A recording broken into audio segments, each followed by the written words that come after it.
What's up, guys, and welcome to This Week in History, where I, the host, Richard Rodillo, is joined by the man with the noggin, Jacob Bullard, and we talk about this week in history. Like I said, it's Michael Jordan's birthday, baby, this week. It is. So Tis we are going to get into that. Air Jordan.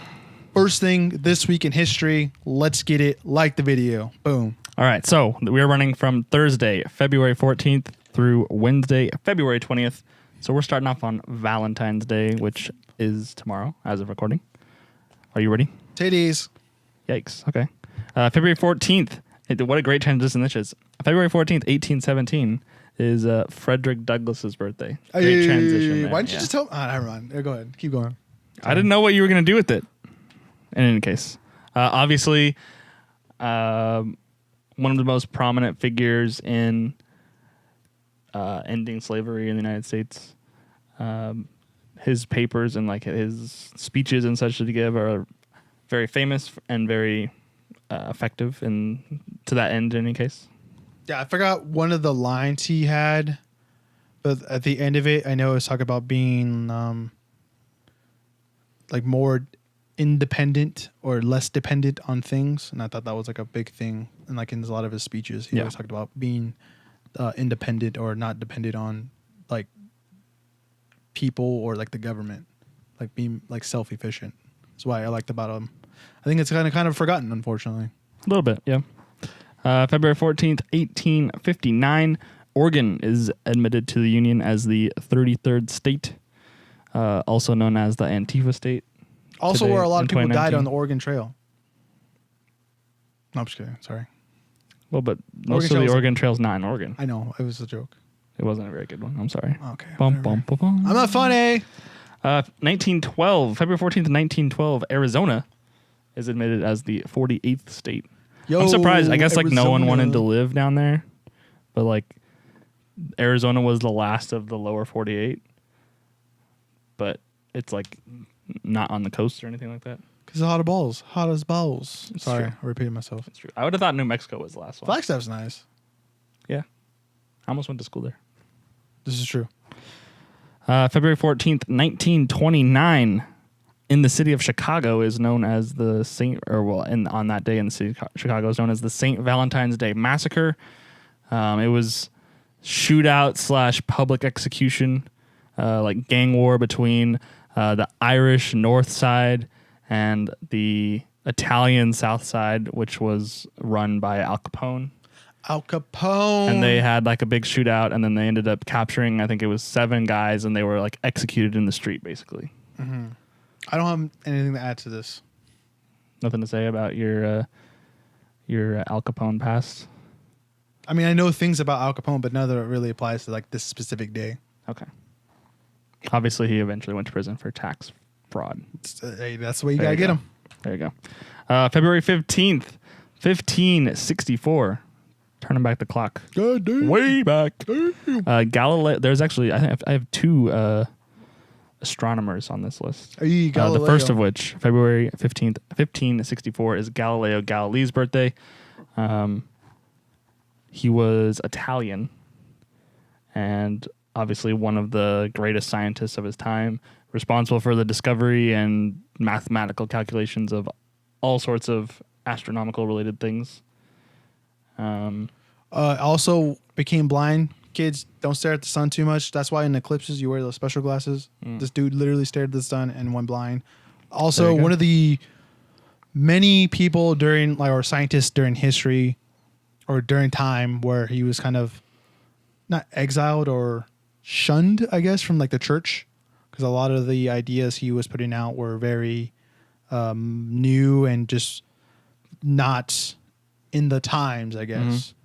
And unfortunately was not given a lot of credit until like more 100 years at least, more than 100. I would say probably at least a couple hundred years. A couple hundred years after his death, that's when he actually got his credit.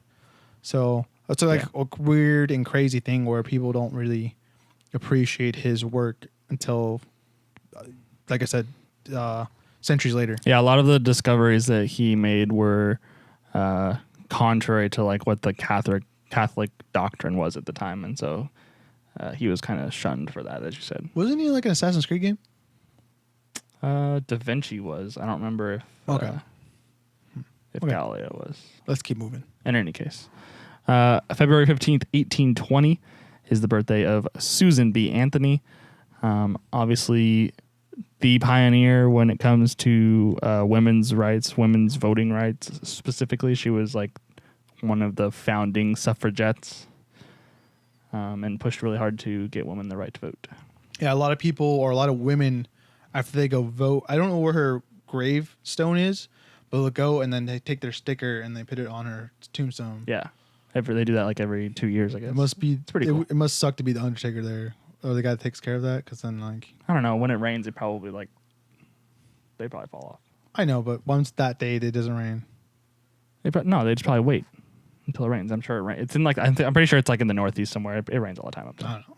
In any case, February 15th, 1869. I think we were talking about this. I don't remember if it was on camera or not though. The other day. Or maybe I was talking. Actually, I think I was talking to my parents about it. I think it was like a Jeopardy question, and then we were talking about it later. Anyway, charges of treason against Jefferson Davis are dropped by. No, we talked about this. Then President Johnson. Yeah, he was in exile in Canada, and then came back later on after he was pardoned, basically, just so that the Southern Reconstruction would go smoother, but honestly probably didn't benefit it too much or make any kind of impact in kind of like that sense. It's probably true. February 15th, 1898, the U.S. battleship Maine explodes in Havana Harbor. This is really what kind of kickstarted the Spanish-American War.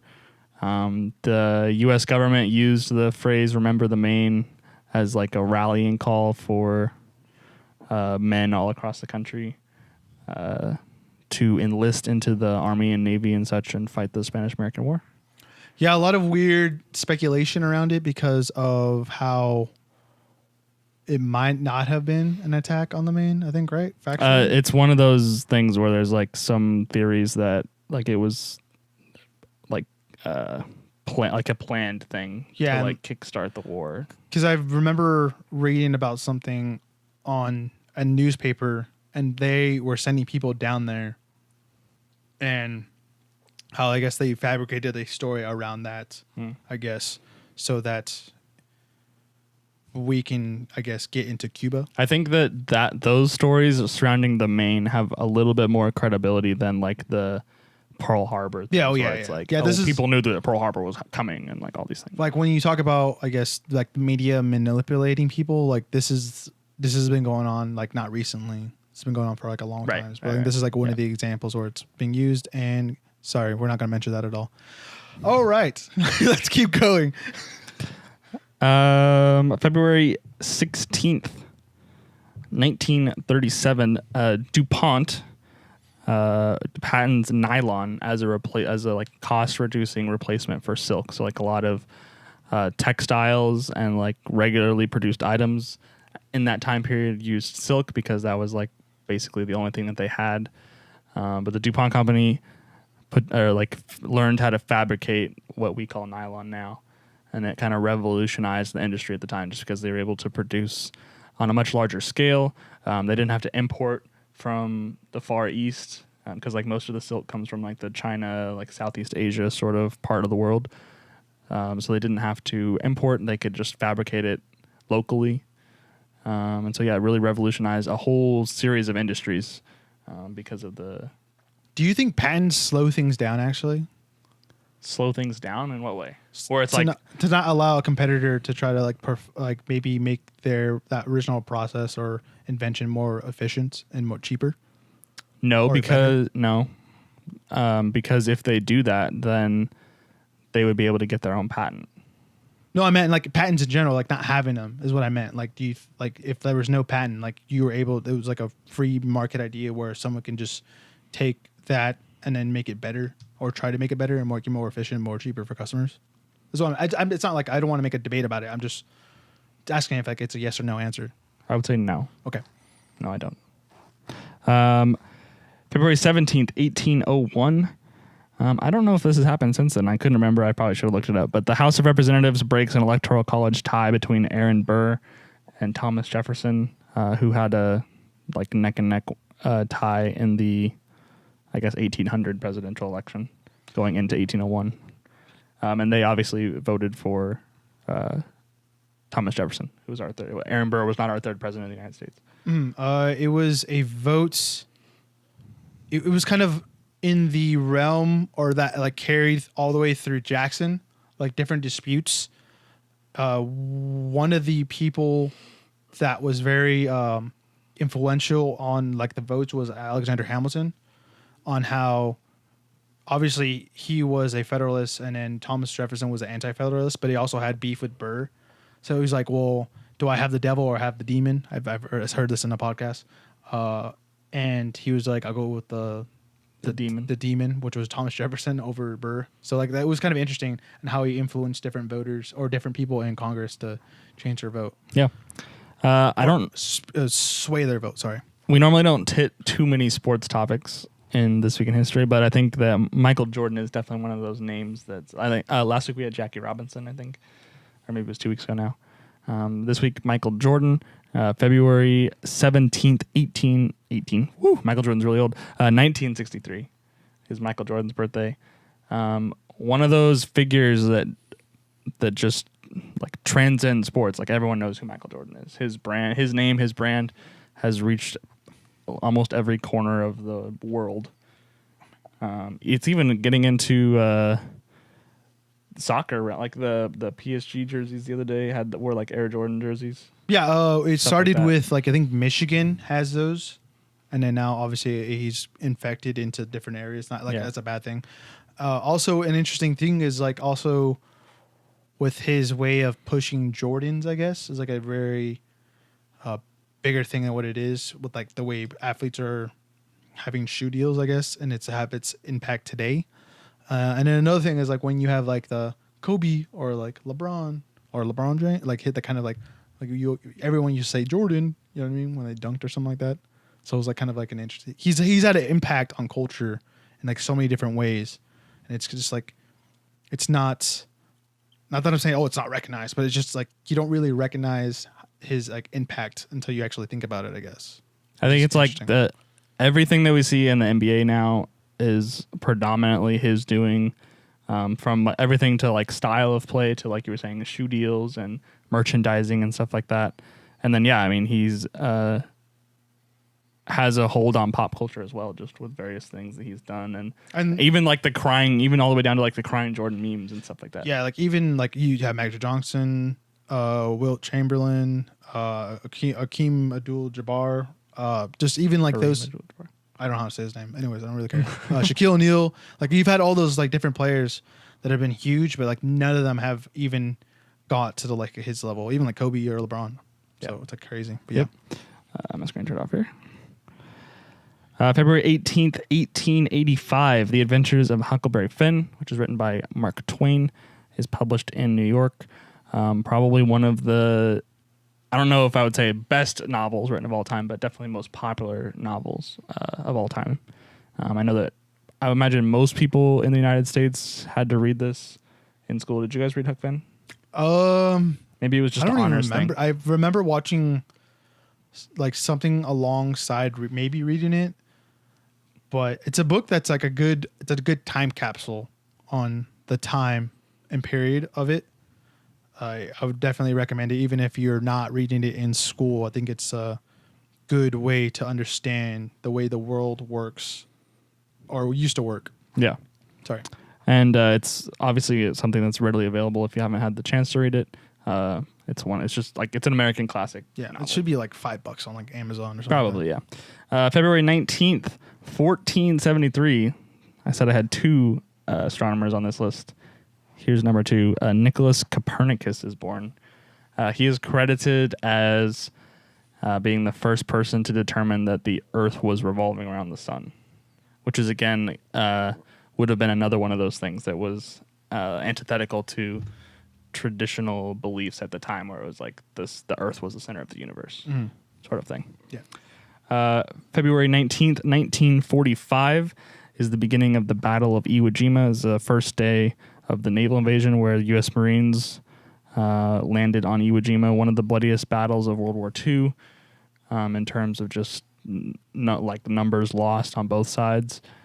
You get that very, very famous footage of the Marines hoisting the flag on top of, I forgot the name of the hill that they had to take.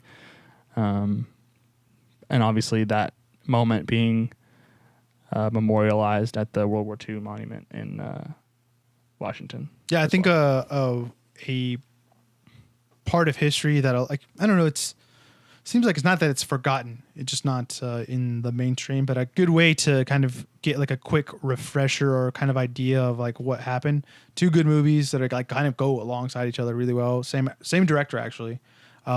Letters to Our Fathers.